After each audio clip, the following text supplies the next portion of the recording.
Page 100 and page 100. Okay, see the last thing we said yesterday is how Avraham Avinu slept well. Avraham Avinu slept well at night in spite of knowing that the next day he's got quite an ordeal. So we're on page 100, Pasuk Gimel. Vayashkem Avraham baboker. Avraham gets up in the morning. 3 lines from the bottom on page 100. Vayashkem Avraham baboker. Avraham gets up early in the morning with alacrity to do the Ratzon Hashem. Vayachavosh es chamoro. He saddles his donkey. And Vayikach es shneina oravito. He takes his 2 lads with him. One is Eliezer, one is Yishmael. Ve'es Yitzchak beno and his son Yitzchak. Vayevaka atzei ola. He chops wood. Vayokom vayelech el hamakom asher amar lo Elokim. He goes to the place where God has told him. Now, first of all, God didn't tell him where to go. God simply said, take your son and go to where Har HaMoriah, to one of the mountains which I will tell you. In the first pasuk, God does not tell him. He says, go to the Har HaMoriah, to the land of Moriah, and there in land of Moriah, I'll show you one of the mountains. So the commentaries explain that, he didn't tell him right away. Avraham had to go for 3 days, because sometimes if you do something real quick, very quickly, especially something dramatic, people think often you were caught up in a feverish frenzy and you did it. Had you had time to think about it rationally, you wouldn't have done it. Therefore, the Torah wants to emphasize Avraham Avinu is going to travel for 3 days, got plenty of time to think about what he's about to do, and it's not just a frenzy, it's not just an act of frenzy. Do you remember the famous Gemara in the Gemara in Gittin, when it talks about the destruction of the Beis Hamikdash? There's a woman who had 7 children.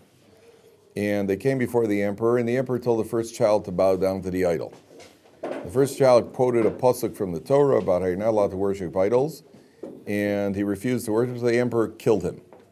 Second child quoted another pasuk from the Torah, talking about how we can't worship idols. He killed him too. Third child, fourth child, each one quoted a pasuk. It was executed. Then the youngest child, the emperor said, do me a favor, I'll throw my ring down in front of the idol, just so I could save face. Or just bend down and pick up my ring. It'll look like you're worshiping idol, but we both know you're not. The kid quoted a pasuk, and the emperor had him, he refused to do it. The emperor executed him, and the mother went up on the roof, and she jumped off the roof, and she died. That's what the Gemara says in Gittin. So I heard from Rav Schiller once, he said, why did each one of the boys quote a separate pasuk? Why didn't each one just say, Shema Yisrael Hashem Elokeinu Hashem Echad, and finish? Anochi Hashem Elokecha, I'm Hashem your God, don't worship idols. Why did each one of the 7 boys quoted a separate pasuk? So Schiller said it's because the Gemara wants to emphasize, or they wanted to emphasize, they're not doing it. Sometimes you get almost like a cult, where one guy says something, everybody just follows blindly. The Gemara wants to emphasize each one of them had thought it out. I'm not allowed to do this, not because they were caught up in a frenzy of what do you call it, of giving up their lives to God. Each one thought it out. That's what's happening over here. God says, take your son and sacrifice, or take him up to a mountain. Avram starts traveling with him. If he would just say, sacrifice your son, Avram takes a knife and sacrifices, and people say, well, listen, he didn't have time to think about it, that's why he did it. And therefore, he draws it out, number one. Number two, if you look at the word vayachavosh es chamoro, vayachavosh es chamoro means he saddled his donkey, but the word chamor in Hebrew is related to the Hebrew word chomer, which is physicality. Vayachavosh es chamoro, he overcame, he saddled his physicality. It means he took control over his physical existence. Vayachavosh es chamoro, that means an Avraham Avinu has to get into a state where he is in control of his basic human desires, which is the physicality. And Vayachavosh, he saddles, he is in control. It's like when you put a saddle on a donkey, you're taking control of the donkey. He is taking control of his physical desires in order to subjugate them to his duties to HaKadosh Baruch Hu. Now, he goes up to the place, turn to the next page. Bayom HaShlishi, it's the 3rd day. Vayisa Avram Eseinav, Avram raises his eyes, Vayar es hamoko merachok, he sees the place from a distance. So he sees this is the place. How he knows? He sees there's a cloud over the mountain, which is the signal, that's the sign, top of page 102. That's the sign that this is the place that he has to go to. Now, the commentary is one of the great Hasidic commentaries, the Nesivos Shalom. He says like this, You know when nobody should ever be in a state where you have to comfort a mourner, but when one does comfort a mourner, what do you say? HaMakom Yenachem Hashem. May Hashem comfort you. And we refer to Hashem as a makom. What does makom mean in Hebrew? Place. Why is Hashem called place? Hashem is the makom. You say, HaMakom Yenachem Hashem. May Hashem comfort you. So the answer is because the Gemara says that Hashem is the place of the world. The world is not the place of Hashem. In other words, the world is in Hashem. Hashem's not in the world. But He is the makom. He is the place. He is the all-inclusive. We happen to be contained within Him, so to speak. So here the commentaries say, yeah, Avram Avinu sees the place from the distance. So one of the Hasidic greats, he says, Avram Avinu at his basic level, this wouldn't have been a test for him. This wouldn't have been a test for him. So what does he do? Vayeira es hamokom mirachok. HaKadosh Baruch Hu, the makom, distance himself from Avram Avinu. He's distance. He sees Hashem from a distance. Symbolically meaning, Hashem has dropped, Hashem has moved away. You're on your own now. Now let's see you do it. In other words, what we call, there's something called siyata dishmaya. Siyata dishmaya literally means, when people write the three letters at the top of the word, Beis Samach Dal, it stands for siyata dishmaya. Siyata dishmaya means with God's help. So there are certain times, I'm sure you've experienced this, there are certain times that you feel that your Yiddishkeit is just flowing and it's smooth and everything's connecting, your davening is good, your learning is good, your interpersonal relationships are good, everything is just clicking. Then you get up some days and you feel yuck. You just feel blah. Your davening is saying words. Your learning is like double Dutch, and you're just getting annoyed by everybody. You're not in a very kind mood, and you don't know what's happening to be over here. So I'll tell you a concept that the Musar Sfarim mentioned. The Musar Sfarim mentioned there's something called Yemei Ahava and Yemei Sina. Yemei Ahava literally means days of love, and Yemei Sina means days of hatred. What that means is like this. God relates to us in two ways. There, Yemei Ahava, you're just clicking. Everything is good, nothing bothers you, and you got a heart of gold. And there's Yemei Sina, where you feel blah, and things just aren't going the way you'd like them to go. And you're wondering, what am I doing in this place anyway? I could be in college and making a career and earning money. That's one of those thoughts. When you're doing well, you're thinking, yeah, this is it. I definitely want to only speak Aramaic the rest of my life. And when you're not doing well, you think, well, what am I doing here? I could be doing so much more. The answer is that is not happening by accident. Yemei Ahava, anybody could do well when they feel good. Anybody. God says, you know what? It's time for you to grow a little bit. When do you grow? Watch a child learning how to walk. So first the parents hold his hands, right? They hold his hands, he takes the toddler, takes a couple of, then, everybody's in a room watching. Then they let go. He takes 2 steps and falls flat on his face. Everybody goes, yay! And the kid's wondering, why is everybody clapping? I just fell on my face. Now, when does the kid grow more? When does the kid grow? He grows more when did you grow more with trainer wheels on your bicycle? You grew more once you took off the trainer wheel and started falling. You grow more when you're on your own. When you're on your own, you don't know how much you've grown when your hand is being held. Sometimes we have to earn the right to be left alone. God's holding on to you right now. If I let you go, goodness knows where you're going to end up. Okay, now you've demonstrated a little independence. You've demonstrated a little strength. Now I'm going to do you a favor. Now I'm going to give you a little pain. Now let's see how you do. You add another couple of weights on that bar. And you're pushing, you're lifting, and all of a sudden, I hit my. I remember trying to break through 300 was the most difficult thing in the world. When you're bench pressing, and you're up to 290, and you're getting there. Finally, I got to 300, and I could not break through. And eventually, you put it on. It eventually gets up to 320, 330, and 330 topped out. If you believe that, you believe anything. If you believe that, you'd believe. I can't pick up a watermelon. If you 330. Well, 330. I don't know what 330 is. On the moon, right? Yeah, on the moon. Yeah, even there I'd have trouble. So the what do you call it? The idea in Avodas Hashem, HaKadosh Baruch Hu says, okay, now we're going to drop you. Let's see how you do when I step back a little bit. Let's see you flex those muscles now. Let's see you build up some muscle. So Vayeira Samoko Merochok, the commentators say, Hashem distanced himself from everything. Let's see you get tested now where the connection isn't so strong. I'm severing the connection a little bit. And that's done intentionally for us. You should know that's done intentionally. Sometimes you earn it.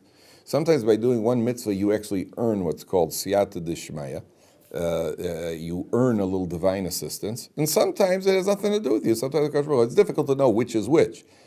The Vilna Gaon asks the following question: why is it that people love speaking lashon hara? There's no physical pleasure, and people love gossiping. People just love gossiping. Watch a television, a soap opera, which I would lose all respect for you if I ever found out that you did. I watch a television. My father used to walk into the room when my mother's watching a soap opera, and he would stand there for company. He'd just look at them. They'd talk. He'd look, don't these people ever work? They never work, and they're always talking. There's the doctor in the hospital, and all he's doing is talking. I have a patient's dying, and he's talking to some nurse over there. Hey, get back to work, will you? So what do they talk about on the soaps? What do they talk about? All they talk about is other people. The whole world talks about other people. What are you drawing so much? What is it? There's nothing there. The answer is like this. When a person does an Vayeira, now pay attention carefully, there's a fundamental principle. If a person does an Vayeira, you create a vacuum. That means that when you do the Vayeira, you create a desire that could only be filled by doing the Vayeira again. And when you do the Vayeira again, you create even more of a desire to do the Vayeira. There's more of a vacuum which could only be filled by doing that Vayeira. That means the more you do it, the more difficult it is for you to break out of it. You could break out of it, but it's going to take more willpower. It's the same thing with a mitzvah. If you learn Torah, you create a vacuum. And that vacuum can only be satisfied by learning more Torah, which is Hashem's way of helping you. You've created a vacuum in a good area. So that if you do a mitzvah, you do a chesed for somebody, you do a kindness for somebody, you feel like, until you do the kindness again. That's pushing you. You're actually being pulled in that area. That's what we call siyata d'shmaya. You're getting a divine assistance or a lack of divine assistance, which you've created for yourself we've created for ourselves by doing the Vayeira, which creates that emptiness. So when you speak lashon hara, you now have a desire to speak more lashon hara. It just created something within us. That's self-initiated. There are other times where God decides to do it for us. God says, okay, listen, you're doing really well. And I know that you're going to find this puzzling because by rights, you had a great day yesterday. By rights, tomorrow you should have even a greater day because you have that. Yeah, and God says, you're so good that we're going to give you a little bit more of a challenge now. We're going to give you a little bit more of a challenge. And therefore, you've earned the right to go up to the next level. You know, the Navy SEALs, I read up on the Navy SEALs before they killed, what's his name? Bin Laden, yeah. So I had read up on the Navy SEALs. The Navy SEALs, for example, they'll start off with a group of 500 guys. 500 candidates in the Navy SEALs. And these are the toughest, baddest Marines already. These are already guys who are physical specimens who are they're doing pretty well. They put them through a rigorous course of training, and they could actually start up with an entire group and nobody succeeds in becoming a Navy SEAL. They could actually go to a group and nobody graduates the course. These are guys who are already handpicked just to get into the course. So imagine the following. Imagine they go in for training. So the first week is sleep deprivation week, right? So they give them sleep deprivation. You get 45 minutes a night to sleep, right? First night, second night. By the third night, you're starting to go great. By the fourth night, 250 guys drop out of the program. They can't take it. They just cannot take it. Okay, you're left with 250 guys. Those 250 go into a room. They have a nice bed and a nice meal, a steak and French fries and a shower and a nice warm bed, and they get to go to sleep. These other guys, the other 250 who have passed that stage, they go on to the second week, which is ice water submersion on and off for 12 hours a day. And by the middle of the week, another 150 guys drop out. Warm room, a bed, a shower, steak and fries. You guys get to go on to the third week. 100 guys go to the third week, which is being dangled upside down by one leg, on and off for 8 hours a day. And these are my examples. It's probably worse, right? So now, by the middle of the week, another 70 guys drop out. 30 guys pass the course. And a guy looking in from the outside says, this is ridiculous. These guys failed. They get a nice warm bed. They get a bed and a meal. These guys succeeded, so we put them in ice water. These guys failed, they get a meal and a bed. These guys succeeded, they get to be dangled. It doesn't make any sense. The answer is you've earned the privilege to be taken to the next level. You have to earn the privilege. Guys who are trying to get onto a football team, we're cutting you. You're not going to make it, so you can do whatever you want. You want to go to the next stage? Okay, now we're jumping through tires and we're pushing, what do you call it? So you're going to take a couple of hits from a couple of big guys who are looking for job satisfaction, and you go on to the next level. Why do you have to take that punishment? You want the punishment. The guy goes to medical school, knows that he's got to work like crazy. And some guys don't even get accepted to medical school, so they don't have to work like crazy. You've earned the privilege to now be tortured. You understand? That's what happens in Avodas Hashem. Sometimes you have to earn the right to be pulled to the next level. It's not easy to get to the next level. So HaKadosh Baruch Hu drops his level to make the test an even test. This is let's see you do it on your own. That's Vayeira Samako Mirachok. Okay. Now, they go off and take a look at a remarkable, let's read the psukkah. Vayomer Avram el Norav Shulachem Poimach Amor, sit here with the donkey. V'ani ve'anar nelcha adko, me and the lad, we will go. V'nishtachva, we will bow v'nashuva aleichem. We'll bow and we'll come back to you. We're going to go worship and then we'll come back. Now, Avram said a prophecy here which he didn't even intend to say. You see, he couldn't say, well, I'm going to go with him and I'm going to slaughter him on the mountain, because they would have stopped him, or would have at least tried to stop him. So Avram says, well, we're going to go worship, then we're going to come back. But he said, without even knowing it, he said, we're going to come back. And they did come back. It was a prophecy without him knowing that he's prophet. We are going. He didn't expect to come back with Yitzchak. He said, we will come back. Okay. So, Vayikach Avram esatzei ha'olo, vayosam ha'yitzchak beno, vayikach biyado es ha'isha samachel, v'yochu shneim yachdav. He takes the wood, and he takes it with Yitzchak, and he takes the fire, and he takes the knife, and they go off together. Now, I want to show you something remarkable. In all of Sefer Bereshis, in the entire Sefer Bereshis, you will not find anywhere that there's a conversation between Avram and Yitzchak. Avram talks to everybody. He talks to Sarah, he talks to Lot, he talks to Paro, talks to Avimelech, he was talking to people. The only one you find, it doesn't say anything. There's no conversation between Avram and Yitzchak. Is that remarkable? He waited for his son for 100 years and then talked to him? The answer is, I'm sure he talked to him many hundreds of times. He learned with him, talked to him, raised him, put all his energy into raising a successful Yitzchak. But the Torah doesn't say a word about him talking to Yitzchak. Why? Why doesn't it say ever Yaakov talk to Yitzchak? Remember what we spoke about last week? You don't educate children by talking to them. You educate children by demonstrating. You don't educate children by talking. You talk to children like talking to a wall. Somebody once said there are 3 ways. Somebody just told me this morning, there are 3 ways to get something done. You could do it yourself, you could pay somebody else to do it, or you could tell your teenager not to do it. Those are the 3 sure ways of getting something done. Right? Yeah, kids don't listen to you. Kids don't listen. Kids do what you do. Kids don't do what you say. So when I told you about Billy Smith, you remember Billy Smith? Billy Smith was a hockey goalie. He played for the New York Islanders. I think they won 4 championships in a row, or 4 out of 5 years, something like that. Remember Billy Smith? So Billy Smith had a reputation of being the dirtiest player in the league, because he, as opposing players would skate past the crease, if the referee was not looking, he would take his goalie stick and he would slash them across the calves. That's the only unprotected part of a hockey player's body, which made him very unpopular. So Billy Smith Jr. was 9 years old and started playing pee-wee hockey. So of course he's going to be a goalie like Daddy. So a newspaper reporter asked Billy Smith Sr. if his son is going to be slashing the pee-wees. He said, no, he won't. So he said, how do you know? He said, I told my son, don't do as I do, do as I say. I guarantee you the pee-wees were limping. No question about it. Because kids do what you do, don't do what you say. The Torah is emphasizing, you don't raise kids by talking to them. You raise kids, of course you got to talk to your kids. You got to talk to your kids a lot. But that's not the main way of succeeding with. The main way of succeeding with you is demonstrating exactly what you want them to be doing. You demonstrate it, kids will imitate you. That's the rule in life. So now we're going to find the only time ever that Avraham Avinu talks to Yitzchak that we find in the Torah. Up until now, we haven't found it. So it says like this. Yeah. Is this a pattern through like Avram and Yitzchak and Yaakov? Do you find that Yitzchak doesn't talk to Yaakov as well? Yaakov, same thing with Yosef. It's interesting because Yitzchak favors Esav more. We don't find a conversation except when Yaakov comes in for the brachas and Yitzchak doesn't know who he is.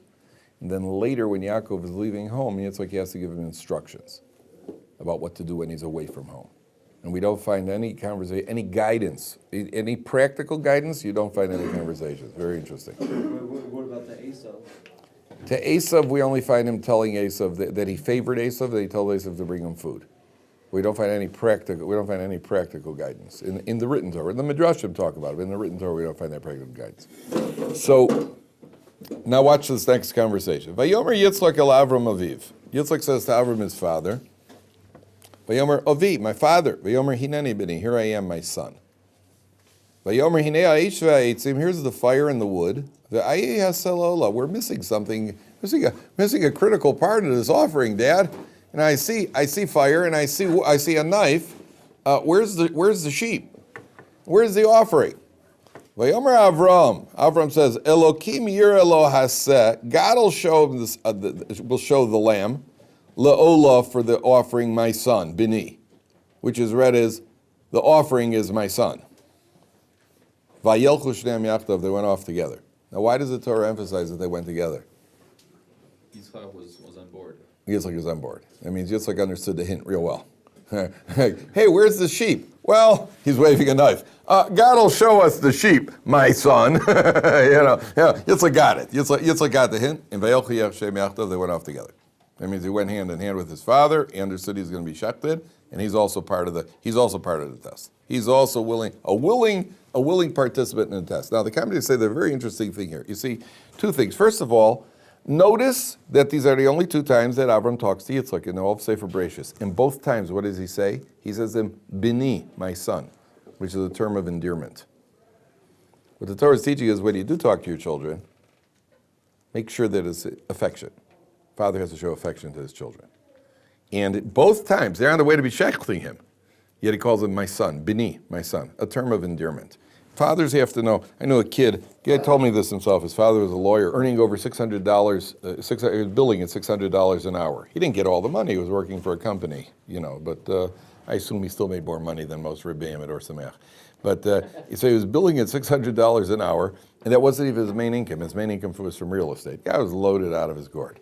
And his son told me that his father was a horrible father, didn't know how to be a father. And his son once came up to him at the table. He put a $20 bill on the table and said, hey, Dad, can I talk to you for 7 minutes? How's that for a little muster schmooze from your son? Right? A kid needs affection, especially from the father. Mothers always give affection, sometimes too much. They need to feel that the father cares about them. There's another kid, family say, oh, you love this, it's a terrible story, you love it. Family was sitting at a Pesach Seder. The parents were already on, and they had a whole house full of guests. And the youngest child was 17 years old. So when it came time for the afikomen, the father starts looking for the afikomen. There are no little kids in the house to take the afikomen. He doesn't know where the afikomen is. He says, hey, who saw my afikomen? So the 17-year-old son says, here, Dad, I got it. The father says, yeah. Father starts like, says, yeah, baby, what would you like? Anything you want. You want a car? I'll get you a car. Anything you want. So the kid stands up, starts crying, says, Dad, right now in front of everyone, I want you for the first time in my life to give me a kiss. That's what I want. How's that for awkward?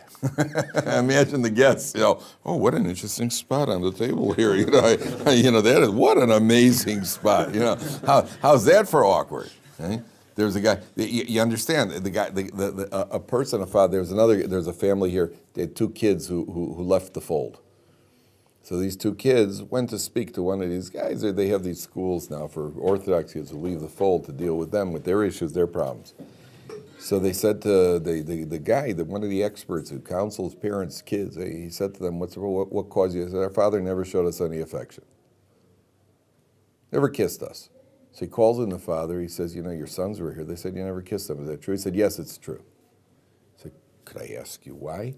He says, well, I once read about the Chafetz Chaim, that the Chafetz Chaim never kissed his children. So the guy said to him, I see. You mean everything else about you is exactly parallel to the Chafetz Chaim, and the only thing that's missing to complete the picture over here was the fact that you must not kiss your child. Everything else. I mean, you never get angry. You never speak lashon hara. You write a Mishnah Brura. You're the leader of the Jewish people, and all that's missing over here is one thing. You can't take one detail because you have problem and you have a trouble showing affection. So go speak to somebody about how to show affection to your children. Don't take it out on the Chafetz Chaim. Don't take it out on the Chafetz Chaim. Chafetz Chaim did very well with his children. Don't take it out of the Chafetz Chaim. The Chafetz Chaim knew what he was doing, and if he didn't kiss him, it's only because he didn't want to divide his devotion to God between God and his children, and I'm sure that his children knew they loved them without any problem. Don't take it out on the Chafetz Chaim. So a person needs, Rav Moshe Feinstein, you've all heard of, was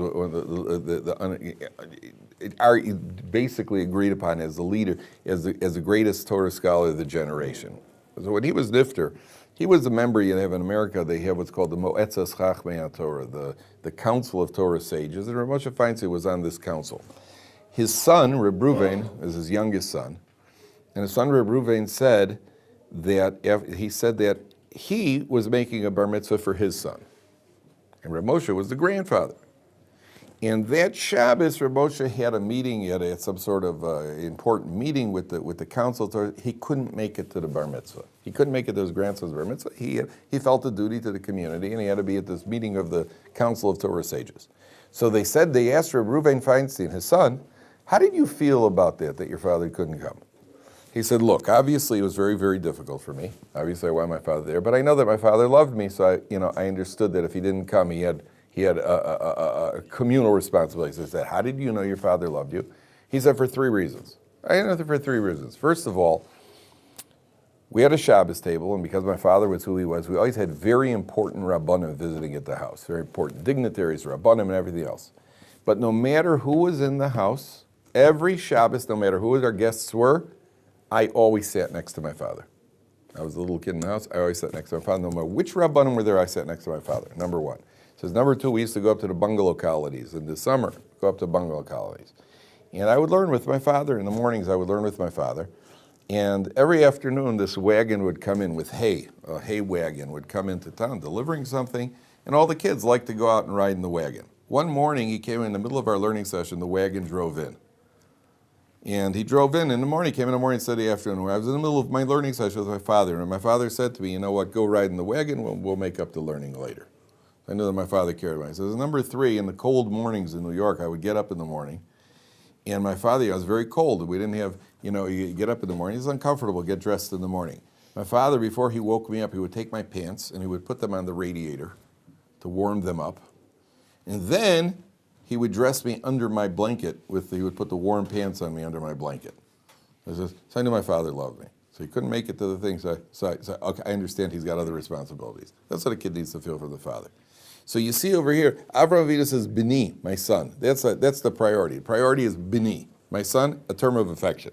And they go off together to the Akedah. Now, Vayavo el amokom asher amar lo Elokim, Vayiven sham Avram es hamizbech v'roches ha'itzim, Vayakod es Yitzchak beno, Vayosem oso al mizbech v'ma lo yitzim. Now pay attention very carefully.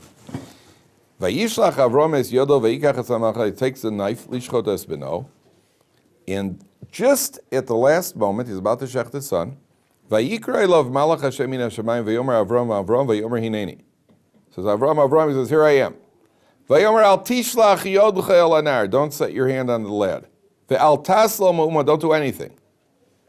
Ki ata yadati ki yirei Elokim ata v'lochasachta es bincha es yachidcha mimeni. Says, I know that you fear me, and you wouldn't even withhold your son from me. So don't set your hand against him. Don't do anything to him, which seems a bit repetitious. Once you said, don't set your hand against him, obviously, don't do anything. Yet the Torah says, Ve'al taslo ma'uma. Don't do anything to him. Okay? So what does Avram do? Vayisa Avram esena v'yarvine ayil achar nechaz basvach v'karnach. He sees a ram. Vayelach Avram vayikach esau vayelach lo tachas b'no. He brings the ram as an offering in place of his son. A very important point. I'll get to the question in a second. So there's a principle here that Rav Dessler says based on a remarkable medrash, and this principle also works in our growth as committed Torah Jews. The medrash here says like this. There's an interesting conversation. The medrash says the angel said to Avram, don't shecht him. So Avram said to the angel, should I strangle him?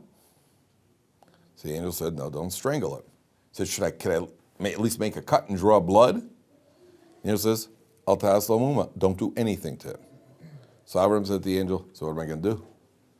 He said, well, there's a ram over there in the thicket. Take the ram. So Avram shechts the ram, and before he shechts the ram, he says, let it be as if this is Yitzchak. Then he skins the ram, and before he skins it, he says, let it be as if I'm skinning Yitzchak. Then he cuts him up and puts it on the altar and he burns him. And each step of the way, he says, let it be as if I was offering Yitzchak. What would Avram have done had he shechted Yitzchak? What do you think Avram would have done? You don't just shecht him and leave the body there. What would you do? You cut him up and you burn him.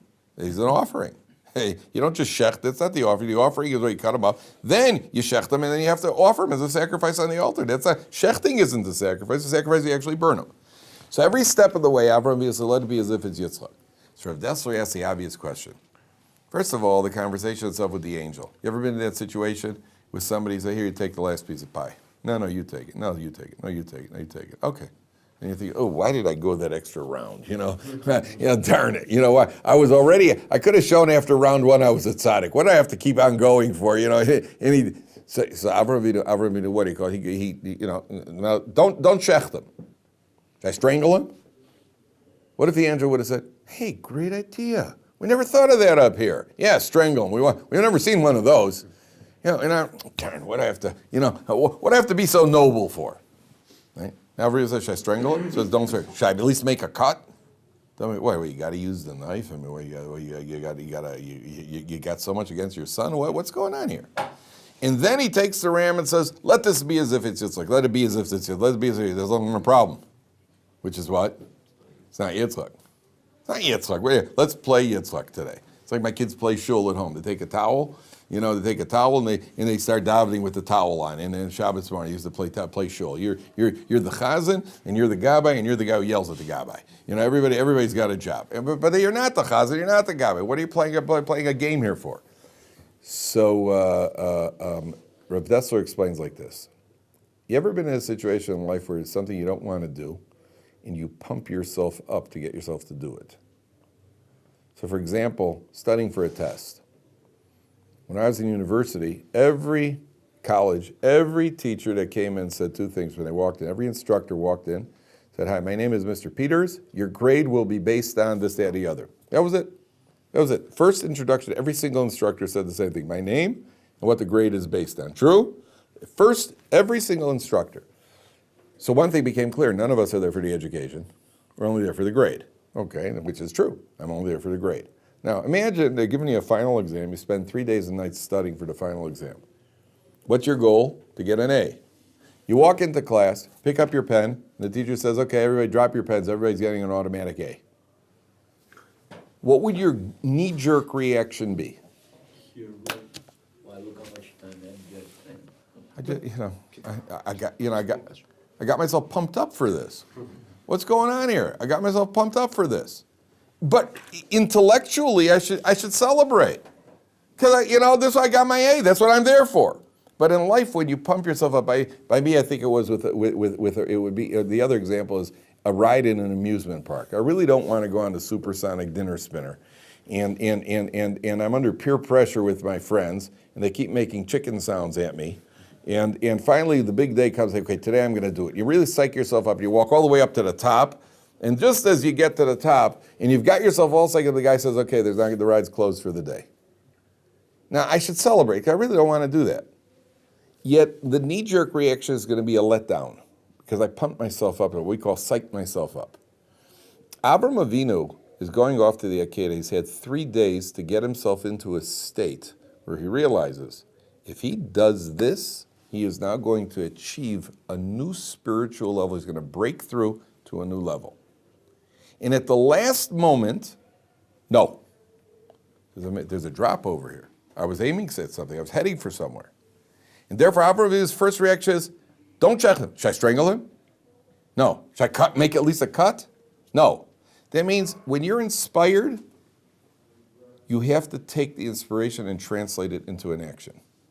Otherwise, the inspiration dissipates, and there will be no achievement. You have to take the inspiration and turn it into an action. That's why Abraham takes the ram and, okay, I can't do it to Yitzchak himself. Let me put that into the ram.